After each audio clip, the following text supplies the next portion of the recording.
మాటలు చూస్తూ ఉంటే ఓసరు వెళ్ళి కూడా సిగ్గుపడేటట్టుగా ఉంది. ఈరోజు డొక్కా మాణిక్యప్రసాద్ గారి మీద ప్రెస్ మీట్ పెట్టి మాట్లాడుకోవటం అనేది మాకే సిగ్గుగా ఉంది.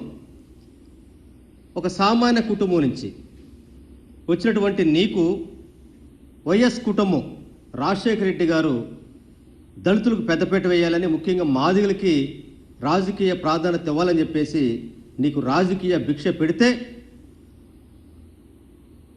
వారు 2 సార్లు 2009, 2004లో నిన్ను ఎమ్మెల్యేగా సీట్ ఇచ్చి గెలిపిస్తే ఏ పార్టీ అయితే సీట్ ఇచ్చి గెలిపించినటువంటి ఆ పార్టీకి సున్నం పెట్టి తెలుగుదేశం పార్టీలో చేరావు. ఆ తెలుగుదేశం పార్టీలో నీకు సీట్ ఇచ్చి ఓడిపోతే అక్కడ వాళ్ళకి పంగనామా పెట్టి మరలా వైఎస్ఆర్ కాంగ్రెస్ పార్టీ జగన్మోహన్ రెడ్డి గారి యొక్క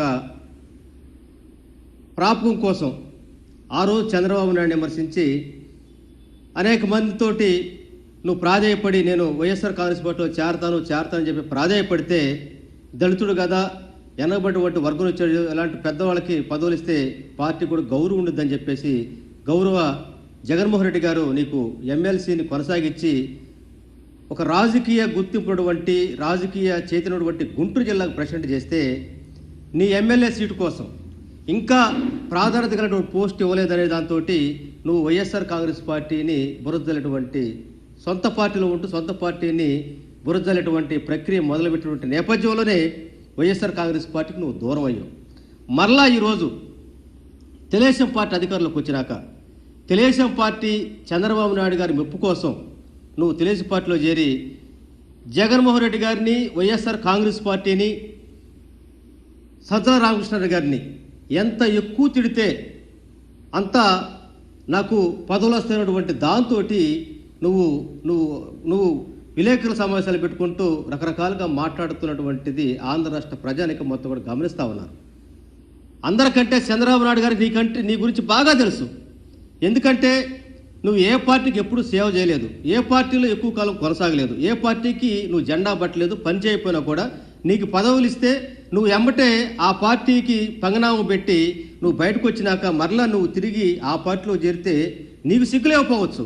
కానీ చంద్రబాబు నాయుడు నీ యొక్క నిజస్వరూపం తెలుసుకొని ఇతను యొక్క శరీరం అంతా పదవి వ్యామోహం పిచ్చి తప్పితే ఇంకోటి లేదు.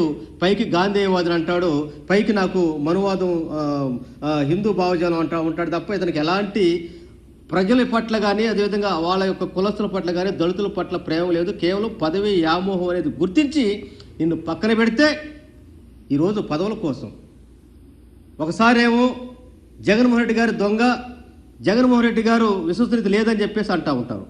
మరోసారేమో విజయమ్మకి అన్నం పెట్టలేదని చెప్పేసి అంటూ ఉంటాడు. మీ ఇంటికేమో విజయమ్మ గారు వచ్చి అన్నం పెట్టని చెప్పి అడుక్కుందా? లేదు, నువ్వేనో వాళ్ళ ఇంట్లో బెడ్డ కింద దూరి మొత్తం వాళ్ళు చెప్పుకునే విషయాలు మొత్తం వింటున్నావా? అసలు ఏంటి నీ భాష? ఈరోజు నువ్వు ఏ పార్టీకి నువ్వు కాంగ్రెస్ నుంచి ప్రస్తావన మొదలుపెట్టుకుంటే టీడీపీ, తర్వాత వైసీపీ, ఆ తర్వాత మరలా టీడీపీ. అంటే కేవలం ఆంధ్ర రాష్ట్రంలో దళితుల్లో పదవంటూ వస్తే నాకే ఉండాలి, నేనే ఉండాలనేటువంటి స్వార్థపూరిత సంకుచిత నిర్ణయాలు వల్లే ఈరోజు నువ్వు రోజు రోజుకి కుదించిపోతున్నటువంటి పరిస్థితి. నీకు వయసు పెరిగింది కానీ బుద్ధి మందగించిందని దానికి ఎందుకంటే సాక్ష్యం అని చెప్పి తెలియజేస్తా ఉన్నాం. ఈరోజు నేను చూసి పొద్దుతిరుగుడు పువ్వు కూడా సిగ్గుపడతా ఉంది, నాకంటే ఎక్కువ తిరుగుతున్నాడని చెప్పేసి అని. రంగుల రాట్నంలో ఏ విధంగా అయితే రంగుల రాట్నం రంగులు తిరుగుతూ ఉంటావో అంతకంటే వేగంగా నువ్వు తిరుగుతూ ఉంటే ఓసర వెళ్ళి కూడా సిగ్గుపడే పరిస్థితి నేను చూస్తే సిగ్గుపడుతున్న పరిస్థితి మనం చూస్తూ ఉన్నాం. ఈరోజు నేను దళితుడు కాబట్టి, మాదిగని కాబట్టి నేను ఏది మాట్లాడితే చెల్లెదు అనుకుంటే నీకేదన్నా చంద్రబాబు నాయుడు మీద కానీ ప్రేమ ఉంటే వాళ్ళ ఇంట్లో పోయి కంచాలు కడుగు. లేదు, చంద్రబాబు నాయుడు గారు కాళ్ళు పీసుకు మేము తప్పులేదు అది. కానీ ఒక దళిత అనేటువంటి కారుని అడ్డం పెట్టుకొని ఏదో ఒక మాజీ మంత్రిని, అదేవిధంగా నేను సీనియర్ని కాబట్టి రాజకీయాల్లో సీనియర్ని, ఒక మాజీ మంత్రిని, దళితుడిని కాబట్టి నేను ఏది మాట చెల్లిదంటే ఇదే పార్టీలో కూడా దళితులు మేము ఉన్నాం.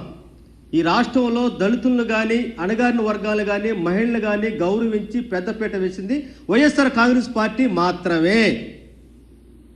దానికి సాక్ష్యం గత ప్రభుత్వంలో జగన్మోహన్ రెడ్డి గారు తీసుకున్నటువంటి విధానాలు కావచ్చు, గ్రామ సచివాలయం నుంచి మొదలుకుంటే పేదవాళ్ళకి విద్య గురించి కావచ్చు, వైద్యం గురించి కావచ్చు, అదేవిధంగా మంత్రి పదవుల్లో సామాజిక న్యాయం పాటిస్తూ 5గురికి కీలకమైనటువంటి మంత్రి శాఖలు ఇచ్చినటువంటి పరిస్థితి మనం చూసాం. అదేవిధంగా కార్పొరేషన్ చైర్మన్లో దాదాపు 15 మంది ఎస్సీలకు ఇచ్చినటువంటి పరిస్థితి మనం చూసాం. అదేవిధంగా ఎంతోమంది ఈరోజు గత ప్రభుత్వానికి నాడు నేడు నెమరు వేసుకున్నటువంటి పరిస్థితిలో 6 నెలల కాలంలో 8 నెలలు అధికారంలోకి వచ్చి ఈ రాష్ట్రానికి నేను సంపద సృష్టిస్తున్నటువంటి ఆ పెద్ద మనిషి సంపద సృష్టించకపోగా ఉన్న సంపద మొత్తాన్ని ప్రైవేటు దారత చేసి బొక్కబారలా పడ్డటువంటి ఆ పెద్ద మనిషి నాయకత్వంలో నువ్వు పదవులు కోరుకుంటామంటే అంతకంటే సిగ్గే ఉందని చెప్పి అడుగుతా ఉన్నాం. ఇటీవల నిన్నగాక మొన్న ఒక మాజీ మంత్రి, ఒక విద్యావంతుడు, ఒక మేధావి రాయలసీమ ప్రాంతం నుంచి శైలజనాథ్ గారు వైఎస్ఆర్ కాంగ్రెస్ పార్టీలో చేరితే ఒక వెన్నుపోటుదానటువంటి జగన్మోహన్ రెడ్డి గారి పార్టీలో నువ్వు చేరతావని చెప్పేసి దాని గురించి ప్రెస్ మీట్ పెడతాడు. నేను అడుగుతా ఉన్నా, డొక్కా మాణిక్ ప్రసాద్ గారు, నీకంటే వెన్నుపోటుదారులు ఎవరున్నారు? వైఎస్ఆర్ కాంగ్రెస్ పార్టీ, వైఎస్ఆర్ కుటుంబం నీకు భిక్ష పెడితే ఆ కుటుంబానికి ఆ పార్టీకి వెన్నుపోటు పొడిచావు. నీకు గతంలో టీడీపీ వాళ్ళు ఎమ్మెల్సీ ఇస్తే వాళ్ళకి వెన్నుపోటు పొడిచావు, మళ్ళీ అక్కడ చేరు. నీకంటే వెన్నుపోటుదారులు ఎవరుంటారు? లేదు. నువ్వు నమ్ముకున్నటువంటి నాయకుడు కావచ్చు, నువ్వు ఏదైతే పదవాసిస్తున్నావో నీ నాయకుడు చంద్రబాబుకు చెప్పుకుంటా పోతా ఉంటే ఆంధ్రుల యొక్క ఆరాధ్యం చెప్పినటువంటి ఎన్టీ రామారావు గారిని వెన్నుపోటు పొడిచినటువంటిది నీకు కనపట్లేదా?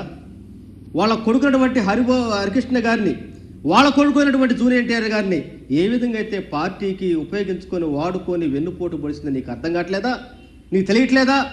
అంతెందుకు, నిన్న ఎన్నికల్లో 24 ఎన్నికల్లో సంపద సృష్టిస్తాను, ఆంధ్రప్రదేశ్లో ఉన్నటువంటి ఏదైతే జగన్మోహన్ రెడ్డి నవరత్నాలకు అదనంగా నేను పథకాలు ఇస్తానని చెప్పేసి వాగ్దానాలు ఇచ్చి 8 నెలలు గడుస్తున్నా ఇంతబడి చెప్పిన వాగ్దానాన్ని సూపర్ 6 అమలు చేయక ఆంధ్రప్రదేశ్